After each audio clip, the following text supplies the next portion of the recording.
आज आप लोगों को जो है थोड़ा सा जल्दी रुखसत दे देंगे, ठीक है। अच्छा जनाब, तो हम पढ़े थे आईएसआईएस की बेसिक प्रॉपर्टीज। आईएसआईएस का हमने थ्योरेटिकल बैकग्राउंड, उसकी हिस्ट्री जो है वो तो कर ली है कवर, ठीक है जी। कि आईएसआईएस का एक वेरिएंट पहले हुआ करता था जो कि 1980s में था, डेकनेट ने बनाया था, सीएलएनएस सीएलएनपी की राउटिंग वो करवाता था। अब ना वो एग्जिस्ट करते हैं और ना वो वाला आईएसआईएस हमें चाहिए।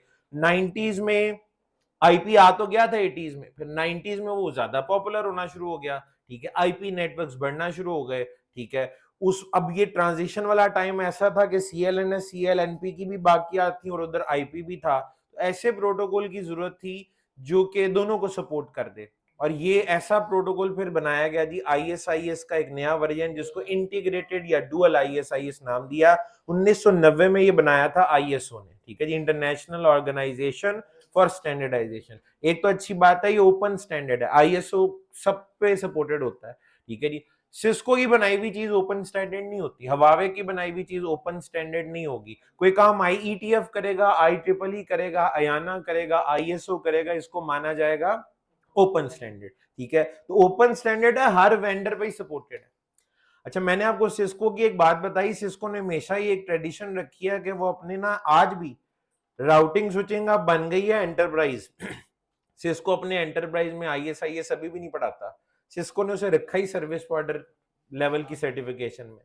हवावे ने क्या किया है, हवावे उसको अपने एंटरप्राइज के अंदर डेटाकॉम, हवावे में डेटाकॉम होता है, HCI A Datacom, HCI P Datacom, HCI E Datacom. तो हवावे उसमें आईएसआईएस पढ़ाता है। उसकी एक वजह है, हवावे के पास एक प्रोटोकॉल कम है, ईआईजीआरपी। सिस्को के पास तो देखे ना ईआईजीआरपी था, वो कहता बंदा रिप पढ़ ले, ओएसपी पढ़ ले, बीजीपी पढ़ ले और ईआईजीआरपी पढ़ ले। हवावे के पास ईआईजीआरपी नहीं है, तो वो उसकी जगह क्या करता है, आईएसआईएस से कमी वो पूरी कर देता है, ठीक है। तो वो आईएसआईएस को अपने डेटाकॉम लेवल के ऊपर भी पढ़ाता है। आप जो आईएसआईएस यहाँ पढ़े एज इट इज, यही सारे कॉन्सेप्ट इसी तरीके से हवावे पे भी हैं। और मुझे याद पड़ता है मेरी ना इसकी हवावे के ऊपर भी वीडियो है, वो भी शेयर हो जाएगी, ठीक है जी। तो इंशाल्लाह वो भी आपको दे दूंगा कि आईएसआईएस सिस्को पे तो ऐसे चलता है, हवावे पे इसको कैसे कॉन्फ़िगर करते हैं वो भी आप सीख जाएंगे। तो जनाब सबसे पहले हमने इसका एल्गोरिदम देखा, वो ओएसपीएफ की तरह लिंक स्टेट है, उसे डाइक्स्ट्रा भी कहते हैं, उसे एसपीएफ एल्गोरिदम भी कहते हैं। It's a layer 2 protocol, it's a layer 2 protocol. ज्यादातर डॉक्यूमेंट्स और हकाइक को सामने रखते हुए और अपने माजी को सामने रखते हुए, ठीक है जी, इट्स अ लेयर 2 प्रोटोकॉल। इसको लेयर 2 प्रोटोकॉल कहने में कोई शक शुबा नहीं होना चाहिए। Protocol number is 124। और उसके बाद जी आईएसआईएस जो है वो एक इंटीरियर गेटवे प्रोटोकॉल है, डिफरेंट ऑटोनोमस सिस्टम्स के दरमियान हम इसे कॉन्फ़िगर नहीं करते। एडी वैल्यू इसका 115 है, रिप से बेहतर है लेकिन ओएसपीएफ से कम प्रायोरिटी इसकी रखी गई है ऑन सिस्को आईओएस, ठीक है जी। राउटिंग अपडेट्स या राउटिंग इंफॉर्मेशन को यहाँ लिंक स्टेट पीडीयू कहा जाता है, एलएसए की बजाय एलएसपी की टर्म यूज होती है। लेयर 2 प्रोटोकॉल होने की वजह से इसकी तमाम तर ट्रांसपोर्टेशन जो है वो मैक एड्रेसेस के ऊपर होती है और ये मल्टीकास्ट मैक एड्रेसेस इस्तेमाल करता है। 3 अदद मैक एड्रेसेस हैं जो आपके सामने लिखे हुए हैं, ठीक है।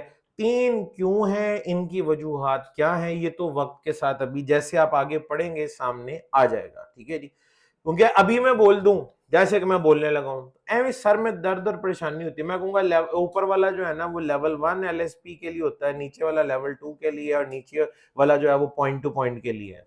आप कहेंगे सही है, गुड होता होगा, ठीक है। अब जेन में यही है ना, लेवल 1 क्या होता है भाई, लेवल 2 क्या होता है, ये पॉइंट टू पॉइंट क्या कह रहे हो, क्या बातें करी जा रहे हो, ठीक है जी। तो अभी परेशान होने पहले हमें स्टैब्लिश करना पड़ेगा वो कि ये लेवल 1 क्या होता है, इसमें लेवल 2 क्या होता है, ये पॉइंट टू पॉइंट क्या चीज है। तो वो कर लेंगे तो समझ आ जाएगी। जिस तरह ओएसपीओ में हमने लिख लिया था ना, अमन से 224.0.0.6 होता है, ठीक है। तो जिस दिन वो आया डीआर बीडीआर बड़ा छोटा चौधरी, तो मजा आ गया। तो मैंने कहा यार बड़ा अच्छा है, शुक्र है ये अलग है, होना ही अलग चाहिए था।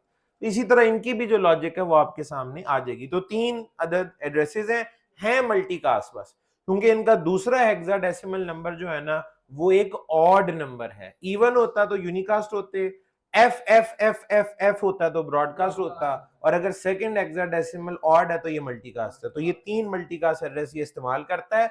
इन पे जब अपडेट भेजता है तो वो पीरियोडिक होती हैं, यानी ये जो एलएसपीज हैं, बात एलएसपी की हो रही है, राउटिंग अपडेट तो वो है ना, राउटिंग अपडेट पीरियोडिक होती है या इवेंट बेस्ड है, यानी इंक्रीमेंटल एंड ट्रिगर्ड है? क्योंकि आपको ये भी आइडिया हो गया हुआ है कि कुछ वो हेलो हुलो टाइप में पैकेट भी होते हैं, वो तो पीरियोडिक ही होते हैं, तो वो कहानी यहां भी है। लेकिन जो राउटिंग अपडेट है जिसको एलएसपी हम कहते हैं, वो पीरियोडिक नहीं है, वो इवेंट बेस्ड है, वो ओएसपीएफ की तरह ही इंक्रीमेंटल एंड ट्रिगर्ड है। तो इवेंट बेस्ड या इंक्रीमेंटल एंड ट्रिगर्ड, ठीक है जी। इवेंट बेस्ड या इंक्रीमेंटल एंड ट्रिगर्ड अपडेट्स होती हैं इसमें, ठीक है, पीरियोडिक नहीं है, मल्टीकास्ट होती हैं और इवेंट बेस्ड है, मल्टीकास्ट होती हैं और इवेंट बेस्ड है, ठीक है जी। चौथी प्रॉपर्टी में हम यही बात किया करते हैं, इतनी सी बात हमने रिप में भी की थी, ओएसपी में भी की थी और यहां भी हमने कर ली है, ठीक है जी। तो हमने रिप में कहा था कि वो ब्रॉडकास्ट करता है वेरिएंट 1, करता है periodically after every 30 seconds. RIP का वेरिएंट 2 मल्टीकास्ट करता पीरियोडिकली है आफ्टर 30 सेकंड। लेकिन ओएसपीएफ मल्टीकास्ट करता है और करता इवेंट बेस्ड है, कोई चेंज आए तो एडवर्टाइज करता है, वरना बिला वजह शोर उसने नहीं डाला होता, ठीक है जी। अच्छा, इसके बाद प्रॉपर्टी नंबर 5, जो कि बड़ी अहम प्रॉपर्टी होती है, जिसमें हम ये देखते हैं कि बेहतरीन रास्ता डिफाइन करने का क्राइटेरिया क्या है, जिसको हम मेट्रिक कहते हैं। सिस्को में उसके लिए मेट्रिक की टर्म यूज होती है। तो रिप का मेट्रिक क्या था? एक तो सिंगल मेट्रिक था कि भाई एक ही चीज देखता, और वो एक चीज क्या थी? Hop count. जिस रास्ते में हॉप काउंट कम आ रहे हैं वो बेस्ट है, जहां ज्यादा है वो बुरा रास्ता है। बराबर हो जाए तो लोड बैलेंसिंग, ठीक है। ओएसपीएफ में आपने देखा कि ओएसपीएफ का जो मेट्रिक था उसका नाम था ओएसपीएफ कॉस्ट। ओएसपीएफ कॉस्ट, ये मैं ओएसपीएफ कॉस्ट इसलिए कह रहा हूं क्योंकि कॉस्ट की टर्म और भी बहुत सारे प्रोटोकॉल्स में यूज होती है, जैसे कि आईएसआईएस में भी कॉस्ट की टर्म है। इसी तरह आप आगे आपने स्विचिंग में एक बहुत जबरदस्त प्रोटोकॉल है, स्पैनिंग ट्री प्रोटोकॉल, ठीक है, जब आपने वो पढ़ना है कॉस्ट उसमें भी है, ठीक है। तो ये कॉस्ट मिक्स ना हो जाए आपस में, इसलिए प्रोटोकॉल के नाम के साथ ही बोलना चाहिए, ओएसपीएफ कॉस्ट, ठीक है। तो ओएसपीएफ का मेट्रिक था ओएसपीएफ कॉस्ट। आईएसआईएस का भी जो मेट्रिक है सिंगल मेट्रिक है और है वो भी कॉस्ट, तो आप उसे आईएसआईएस कॉस्ट कहेंगे। उसे क्या कहा जाएगा जी? आईएसआईएस कॉस्ट कहा जाएगा। मैं यहां पे लिख देता हूं जी, प्रॉपर्टी नंबर 5 है ये, 5वीं property, ISIS metric. Single metric है जी, पहली बात, एक ही चीज है जिस पे ये फैसला करता है, और वो जो सिंगल मेट्रिक है उसको हम कहेंगे आईएसआईएस कॉस्ट, ठीक है जी। और इसे एक और भी इसका नाम दिया जाता है, इसको कहते हैं default metric. Default metric, ISIS default metric होता कॉस्ट ही है, also known as ISIS default metric, ISIS default metric, and that is cost। अब OSPF की कॉस्ट की एक डेफिनेशन थी, और वो ये थी जी, कॉस्ट एक सिंपल नंबर, पॉजिटिव इंटीजर है, स्मॉल नंबर है, यूनिटलेस है, ठीक है जी, और डिराइव होता है फ्रॉम बैंडविड्थ, डिराइव होता है फ्रॉम बैंडविड्थ, ठीक है जी।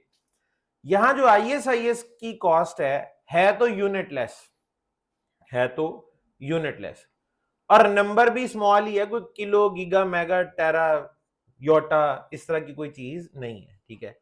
लेकिन ये बैंडविड्थ से डिराइव नहीं होता, it is not derived from bandwidth, ये कांस्टेंट है। आईएसआईएस की कॉस्ट एक कांस्टेंट नंबर है, it is not derived from bandwidth. ISIS cost is a constant number, यही लिखेंगे हम इसके आगे, ISIS cost is a constant number, constant number है, तो constant number है तो कोई वैल्यू फिक्स होगी, and that fixed value is 10। ISIS default metric cost is 10।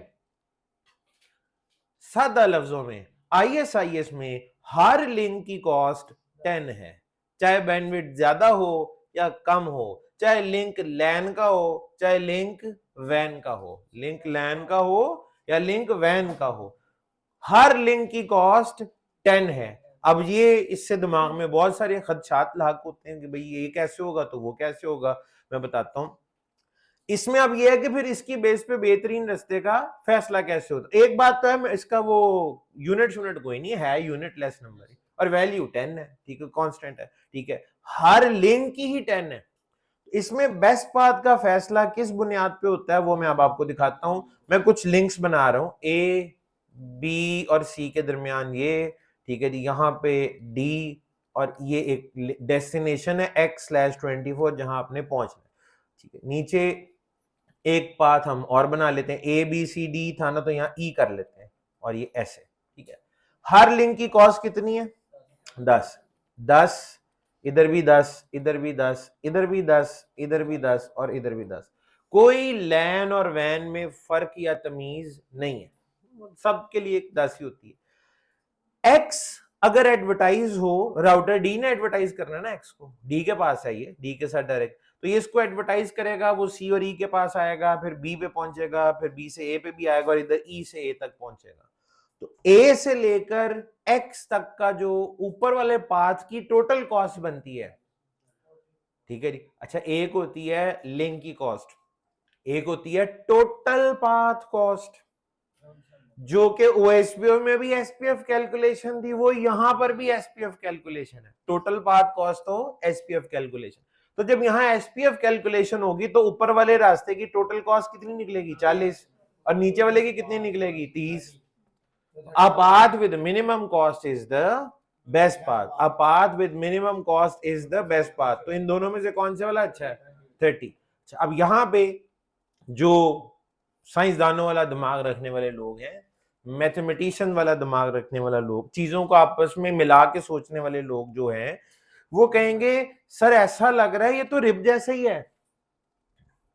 Rib क्या करता है?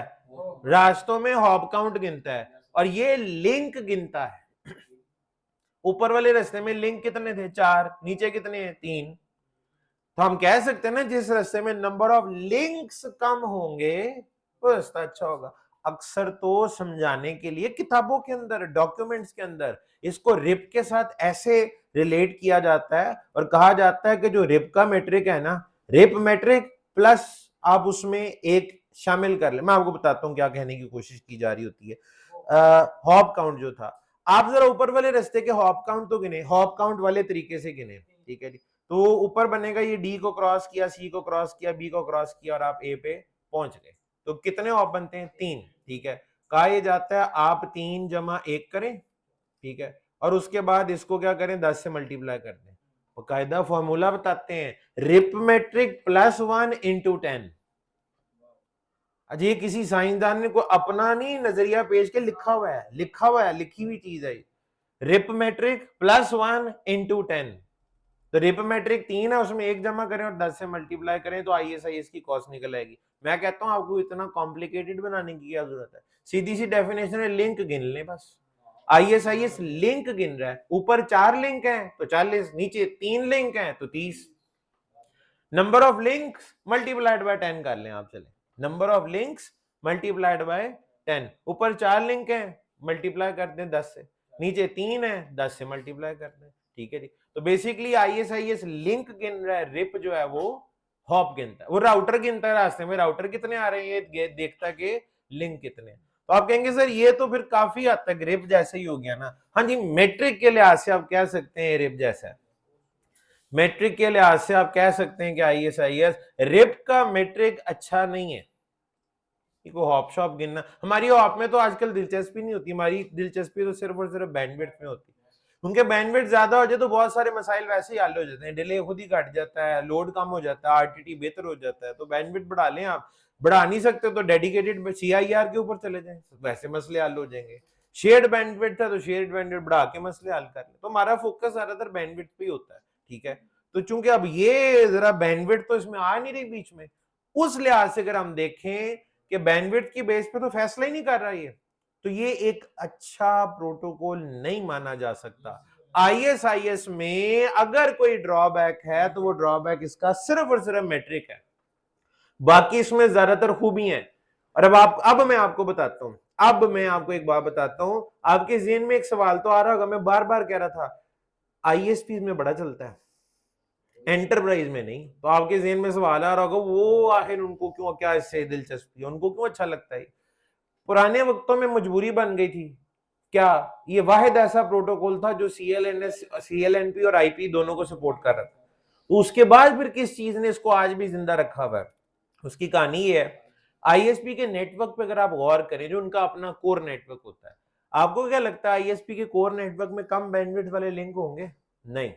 आईएसपी का जो कोर नेटवर्क है ना, उसकी शक्ल तो कुछ ऐसी होगी। लेट्स से ये आईएसपी के कोर राउटर्स हैं, उनके मेन बैकबोन नेटवर्क कह लें आप इसको, कोर नेटवर्क कह लें। एक तो ये राउटर भी आम नहीं होते, बल्कि ये बात मैंने पहले दिन आपको बताई थी जिस दिन राउटर्स का तारुफ। मैंने कहा था भाई पहले तो दो कैटेगरीज बना लो, एंटरप्राइज वाले राउटर अलहदा बेचता है सिस्को, आईएसपी के राउटर ही अलहदा बेचता है सिस्को, कैटेगरी अलग बनी हुई है।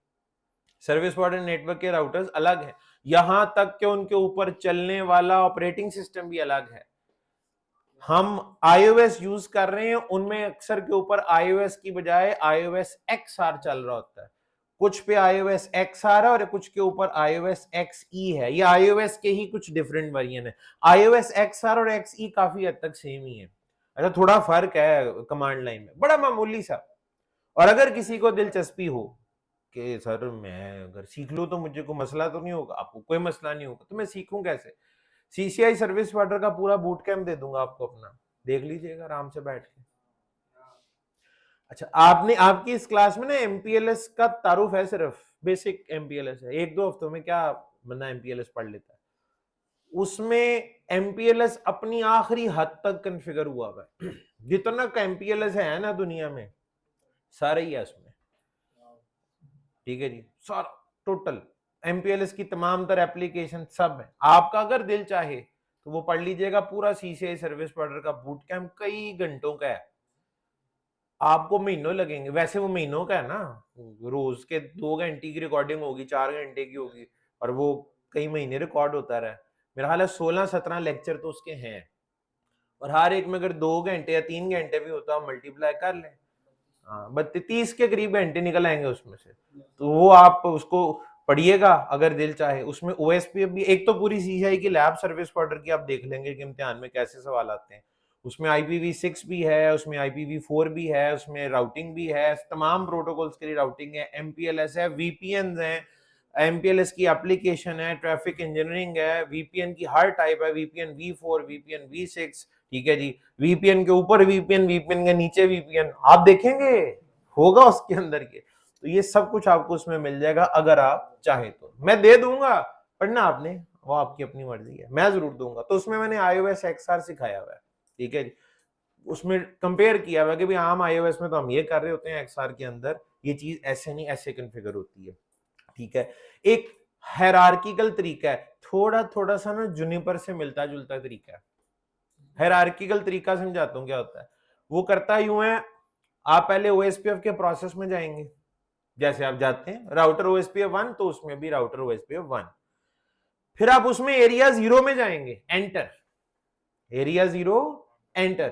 फिर एरिया 0 में जाके आप इंटरफेसेस डिफाइन कर रहे होंगे, इस एरिया 0 में ये इंटरफेस, ये इंटरफेस, ये इंटरफेस, हायरार्की बन गई, प्रोसेस, एरिया और उसके नीचे इंटरफेसेस। ये हायरार्किकल डिजाइन आपको जूनिपर पे भी मिलता है।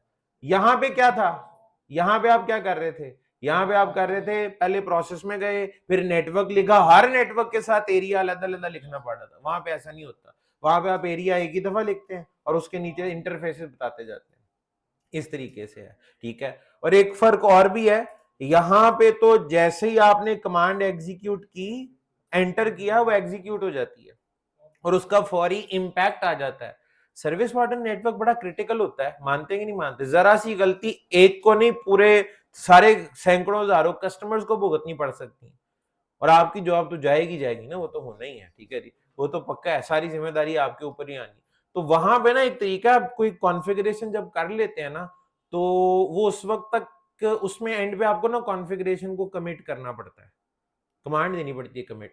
जब तक आप कमिट नहीं कर लेते उस वक्त तक आपकी कॉन्फ़िगरेशन एग्जीक्यूट नहीं होती। आपके पास मौका होता है कॉन्फ़िगरेशन करने के बाद, अगर कोई गलती चलती है तो उसको फिक्स कर लें, जब तक आपने कमिट नहीं किया हुआ।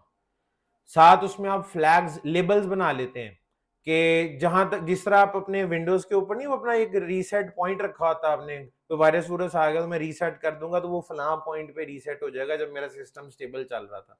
तो उसमें आप लेबल्स बना लेते हैं iOS XR में रोल बैक करने के लिए। कुछ गड़बड़ हो जाए आप कहते हैं फौरी तौर पे कि रोल बैक कर जो फलां लेबल पे फलां डेट के ऊपर वापस चले जाओ। तो ये सब कुछ भी है, ठीक है जी। क्योंकि सर्विस बॉर्डर में वो आपके ऊपर तो छोड़ता ही नहीं ना, वो कहता आपने तो बाज आना नहीं है, तो मैं ही अपना कुछ बंदोबस्त कर लेता हूँ, ठीक है। तो हाँ, चेक पॉइंट्स, बिल्कुल चेक पॉइंट्स आप इनको कहते हैं, लेकिन वहां पे टर्म लेबल की इस्तेमाल होती है। तो आप लेबल लगा लेते हैं चेक पॉइंट बेसिकली, कि भाई अगर कुछ गड़बड़ हुई तो हम फौरन यहाँ पे रोल बैक कर सकें फलां चेक पॉइंट पे या लेबल पे। वहां पे तो हम स्पॉन होते हैं ना, तो वही वाला सा कह सकते हैं, बिल्कुल। ओके, तो ये बात हो रही थी उसकी कॉस्ट की। तो मैं कहता हूँ नहीं, ये मैंने लेट से आईएसपी का ना कोर नेटवर्क बनाया है। अब आईएसपी में होता पता है क्या है, ये जितने भी लिंक्स है ना सबकी बैंडविड्थ एक ही जैसी होगी। आईएसपी का मतलब ही क्या है, रिसोर्सेज का मंबा है पूरा। बेहतरीन डिवाइसेस, बेहतरीन राउटर्स, बेहतरीन आईओएस वेरिएंट और बेहतरीन बैंडविड्थ, उनके अपने इंटरनल नेटवर्क में बैंडविड्थ नहीं होगी तो और कहां पे होगी? क्यों? तमाम कस्टमर्स की ट्रैफिक आनी है और उसको इन्होंने हैंडल करना होगा। लेट से अगर मैं कहता हूं मिसाल के तौर पे ये 400 गीगा है ना, तो फिर ये भी 400 गीगा ही होगा, ये भी 400 गीगा ही होगा और ये भी 400 गीगा ही होगा। तो जब यहाँ पे सारों की बैंडविड्थ ही एक जैसी है तो फिर वो बैंडविड्थ के ऊपर अगर वो डिपेंड नहीं कर रहा उसकी कॉस्ट, तो आईएसपी को फर्क ही नहीं पड़ता। आईएसपी कहता है यार मैट्रिक्स से तो मुझे लिंक ही गिनने हैं, शॉर्ट पाथ ही देखना है, क्योंकि बैंडविड्थ तो हर तरफ एक जैसी है। तो बैंडविड्थ पे फैसला करोगे तो वो तो एक जैसे ही होगा। तो कहीं जाने के लिए जो रास्ता मुझे करीब पड़ रहा होगा, मैं यानी अब लेट से राउटर ए से राउटर बी पे आने के लिए एक रास्ता ये है 400 गीगा वाला, और दूसरा क्या है 400 जमा 400 जमा 400।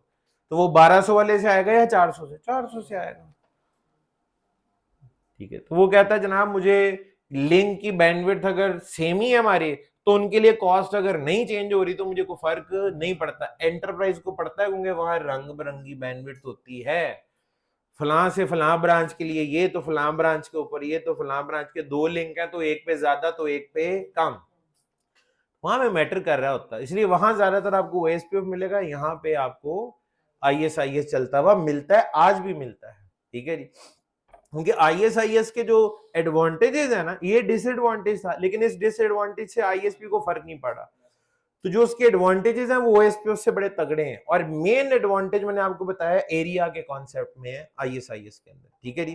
तो आपका आईएसआईएस जो है उसके अंदर जो मेट्रिक था वो मैंने आपको बता दिया है, तो कॉस्ट, बट इसका कॉस्ट जो है वो एक कांस्टेंट वैल्यू है, and that is 10। Constant value is 10, ठीक है। अच्छा, उसके बाद जी हम जो नेक्स्ट प्रॉपर्टी पढ़ा करते हैं वो भी लिख लेते हैं। 5 प्रॉपर्टीज हो गई। छठे नंबर पे आईएसआईएस जो है वो बड़े नेटवर्क के लिए बनाया गया है या छोटे? आईएसआईएस में कोई लिमिट नहीं है, there is no limit. OSPF की तरह ये भी जो है वो एक स्केलेबल राउटिंग प्रोटोकॉल है। It supports large size networks, ठीक है जी। बड़े नेट जितना मर्जी बड़ा कर ले नेटवर्क को, इसको कोई फर्क नहीं पड़ता। तो आईएसआईएस इज डिजाइंड, बल्कि इसको अच्छे से यूं लिख लेना चाहिए ना, designed for large sized networks and service provider networks। ये सूट सबसे ज्यादा सर्विस प्रोवाइडर नेटवर्क्स को करता है। लार्ज साइज लिमिट कोई नहीं है, इससे बड़ा ना हो तो इससे छोटा ना हो। It's a scalable routing protocol like OSPF. Scalable routing protocol, scalable routing protocol. कोई हॉप काउंट्स वगैरह की लिमिट ऐसा जिसमें नहीं है। थोड़ी सी थी, निकाल दी भी वो भी, वो पढ़ेंगे आगे जाके भी लिमिट कैसे हो गई। मैं थोड़ा सा आपको आइडिया दे सकता हूँ इसमें अभी, और आप पिक भी कर लेंगे वो कैसे। इसके मैट्रिक पे ध्यान दें दोबारा से। मैंने क्या कहा था इसके मैट्रिक के बाद? रिप जैसा है, रिप जैसा। रिप राउटर गिनता है, ये लिंक गिनता है। लिंक गिन के 10 20 30 40 नंबर बढ़ता जाएगा ना, और इसी तरह बढ़ेगा। 10 जमा फिर 2 हो गए तो 20 30 40 50, बहुत सारे लिंक हो गए अगर, तो ये नंबर तो बहुत बड़ा नहीं होता चला जाएगा। तो नंबरों की तो कोई ना कोई लिमिट होती है ना, इतने बिट का तो उतने बिट का, ठीक है। ठीक है, तो यहाँ पे नंबर ऑफ बिट्स तो चाहिए। तो यहाँ मैं बता दूं प्रॉब्लम यहाँ पे थी, इसका जो सोल्यूशन है ये मैं आगे पढ़ाऊंगा आपको जाके, लेकिन आइडिया दे देता हूं। एक कॉन्सेप्ट होता है इसमें मेट्रिक स्टाइल, मेट्रिक स्टाइल, एक होता है मेट्रिक स्टाइल नैरो और एक होता है metric style wide.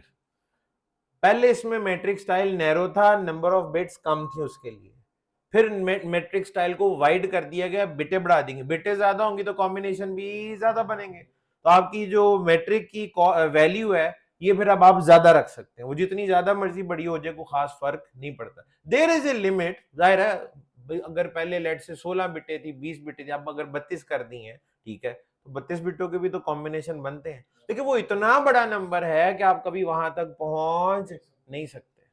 Hop count की भी तो एक लिमिट होती है ना, आपको पता है 255 से ज्यादा हॉप नहीं हो सकते, क्यों? आईपी के पैकेट में ही इससे ज्यादा की गुंजाइश नहीं है, 8 बिटों की वैल्यू होती है ना टीटीएल की, तो 255 हॉप से ज्यादा तो हो ही नहीं, आपका पैकेट इससे ज्यादा दूर जा ही नहीं सकता कभी भी, ठीक है जी।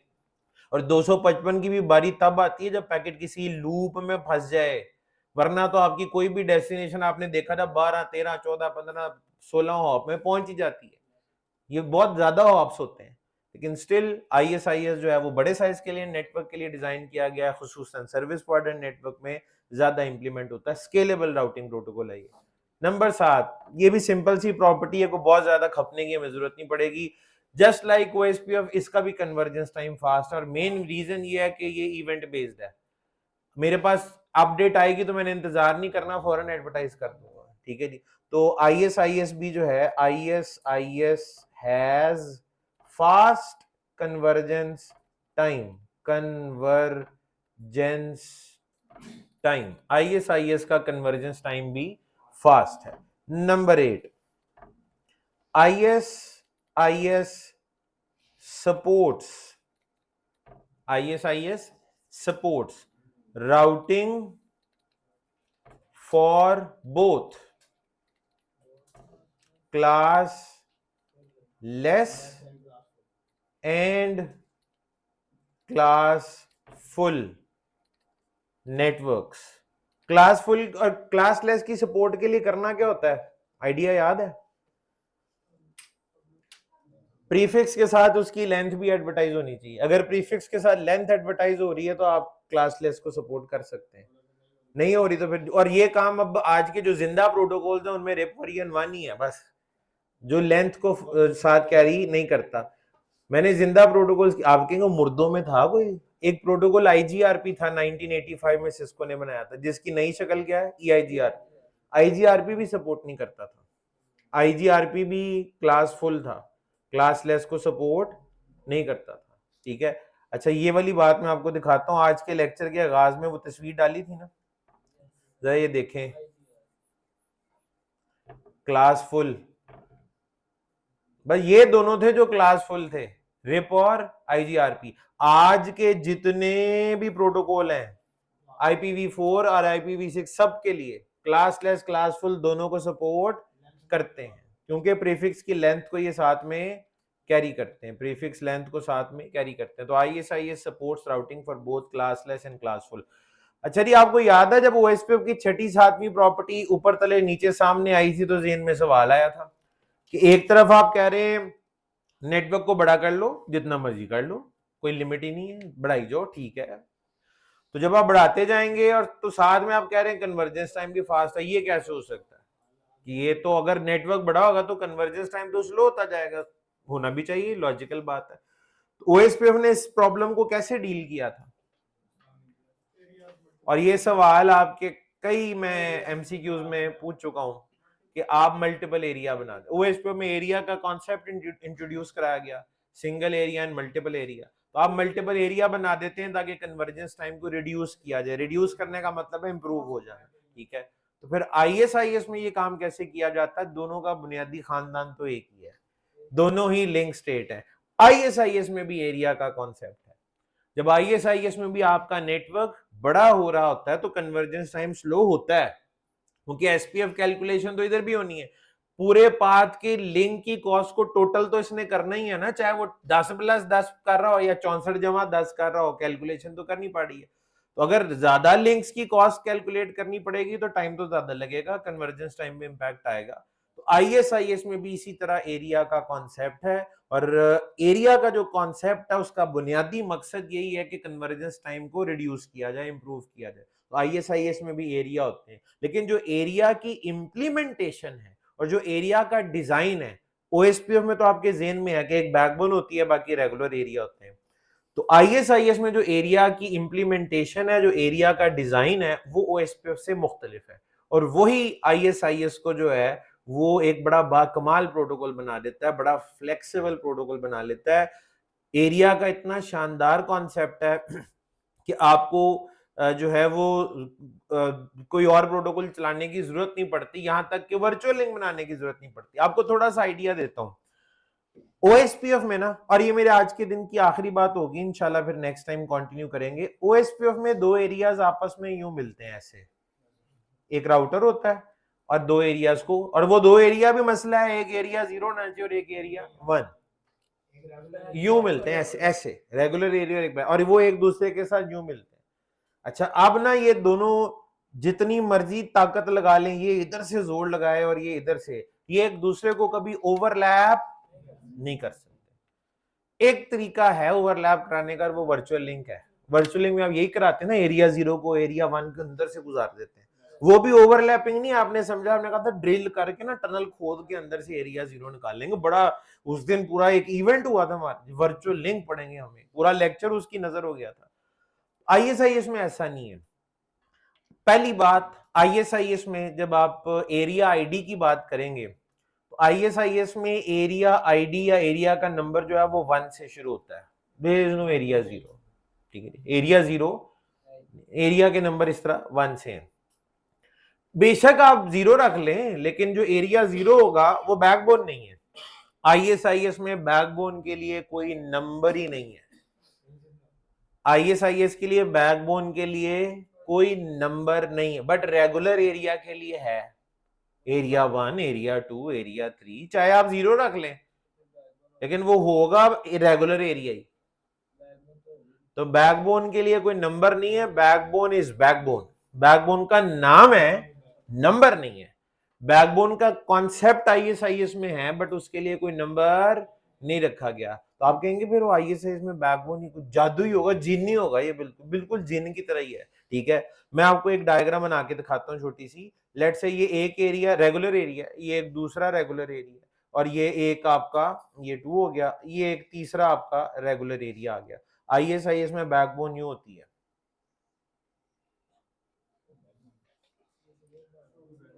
विजिट क्या कहते हैं उसको, वो जो घूम रहा होता है, वो स्पिनर बन गया आपका। तो ये हाँ, भाई ने कितनी, तो आपको ये डर है कि मैं बैकबोन कैसे पहुंचाऊंगा वहां तक, ठीक है। भाई ने कितनी प्यारी बात की, जैसे ही रेगुलर एरिया वजूद में आता है, ये बैकबोन का जिन उसके ऊपर पहले चिमट जाता है, हमें बैकबोन कन्फिगर ही नहीं करनी पड़ती। पहले आईएसआईएस इनेबल करने की देर है और रेगुलर एरिया इनेबल करने की देर है, बैकबोन ऑटो के ऊपर उसके ऊपर कॉन्फ़िगर हो जाती है। आईएसआईएस में देखिए बैकबोन जो है वो ओवरलैप कर रही है, एक ऐसी चीज जो ओवरलैप कर, जो रेगुलर एरिया के ऊपर से गुजर जाती है। तो जरा मुझे ये बताएं, कल को इधर एरिया 4 आ गया तो मुझे तो कोई टेंशन ही नहीं है, ये बैकबोन वाला जिन खुद ही इधर से इधर तक भी आ जाएगा, क्योंकि ये तो ओवरलैप कर जाती है। आईएसआईएस में बैकबोन रेगुलर एरिया के ऊपर ओवरलैप करती है, ठीक है जी। तो इसका ये भी मतलब है, साफ मतलब है कि एक राउटर के ऊपर दो दो एरियाज कॉन्फ़िगर होंगे, रेगुलर एरिया अलग और बैकबोन एरिया अलग। हाँ जी, ऐसा ही है। बहुत सारे शुकूक शुबहात दिमाग में आ रहे होंगे, कैसे चलेगा काम, कैसे चलेगा, कौन राउटर, उधर एबीआर होता था, इधर एबीआर का क्या कॉन्सेप्ट होगा, ठीक है जी। कोई इंटरनल राउटर का क्या कॉन्सेप्ट होगा, क्या ये एरिया जो है वो कोई ऐसे राउटर भी होंगे जिसपे बैकबोन नहीं होगी, ठीक है। तो ये क्या चक्कर है। एक बात दिमाग में ये आ गया कि बैकबोन इसमें एक पूरी साइंस है, ऐसा ही है। तो बैकबोन की साइंस को समझने के लिए तो बड़ा सुकून चाहिए दिमाग को, और पूरा तरोताजा होना चाहिए हमें, ठीक है। तो इंशाल्लाह नेक्स्ट लेक्चर का आगाज जो है वो मैं आईएसआईएस के एरिया के कॉन्सेप्ट से करूंगा, ठीक है। वो एक ना प्रॉपर्टी नंबर 9 पे भी हम लिख देते होते हैं वो प्रॉपर्टीज पूरी कर लेते हैं, एरिया को इंशाल्लाह नेक्स्ट टाइम और इसकी लैब को तो नेक्स्ट टाइम हम देख लेंगे, वो प्रॉपर्टीज जरा पूरी कर लें। नंबर 9 पे हम लिखते हैं मुश्किल है कि आसान है, ठीक है। तो ये नंबर 9 पे हम यही लिखेंगे ISIS ऑलमोस्ट सिमिलर है OSPF की तरह, ठीक है जी, और इसकी कॉन्फ़िगरेशन OSPF से आसान है।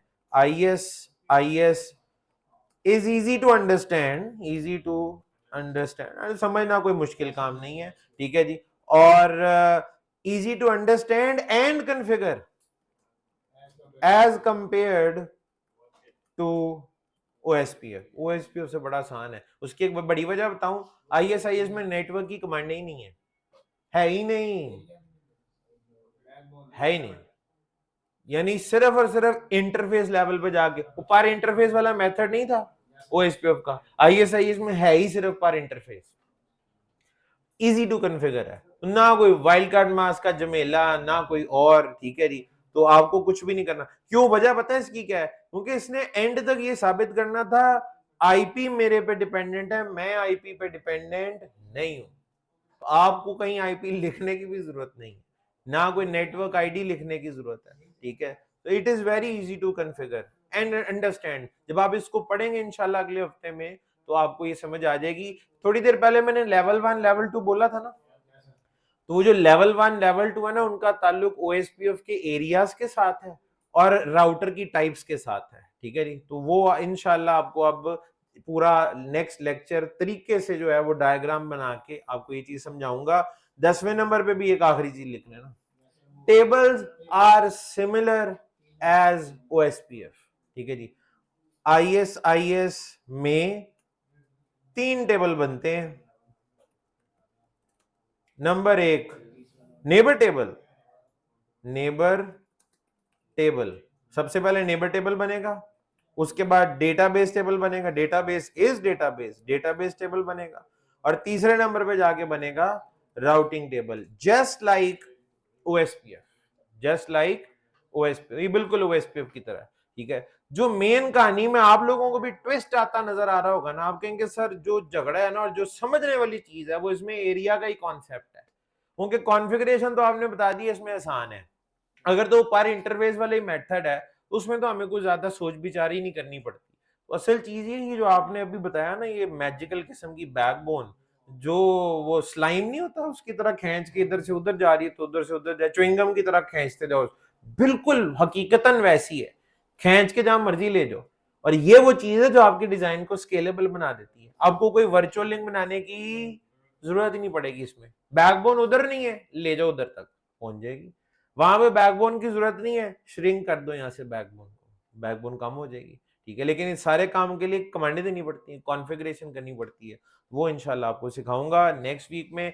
आज के लिए इतना ही। कल आप लोगों की 9 से 3 बजे क्लास है जिसमें आप लोग फ्रीलांसिंग पढ़ेंगे, ठीक है जी। कोई भी बंदा क्लास मिस ना करे, ना ऑनलाइन वाला ना क्लास वाले। ऑनलाइन वालों को लिंक भेज दिया जाएगा उसके लिए, जो कि इस क्लास से डिफरेंट होगा। जवाद साहब की जिम्मेदारी है, वो कोऑर्डिनेट करेंगे और आप लोगों को जो है वो ज्वाइन कराएंगे ऑनलाइन, डिफरेंट लिंक के साथ होगा, ठीक है। तो जो लोग यहाँ पे कैंपस में आ रहे हैं, आप लोग तो यहाँ पे इजीली पढ़ लेंगे, तो उसको सही तरीके से पढ़िएगा। कोई सवालात आपके हों आप पूछिएगा, ठीक है। जो लोग ऑलरेडी काम कर रहे हैं, डेफिनेटली जो बंदा काम कर रहा होता है उस पर और पैसे कमा रहा होता है उसे बड़ा कुछ पता होता है, तो आप भी ज्वाइन करें, शायद आप लोगों को कोई और अच्छी बात पता लग जाए और आपको फायदा पहुंच सके, ठीक है जी। लेकिन जनाब अपना ख्याल रखिएगा, आप लोगों से मुलाकात होती है नेक्स्ट सैटरडे को ISIS के साथ। तो जब सैटरडे को हम मिलेंगे तो पूरा कोर्स की, रिमेनिंग कोर्स की आपके पास वीडियो मौजूद होगी और आपको कोई फिक्र नहीं होगी कि हमारा कोई टॉपिक रह गया तो क्या होगा, कुछ नहीं रहेगा, ठीक है। कौन सी छुट्टियां? नहीं, आज अब छुट्टी होगी, आप जा सकते हैं।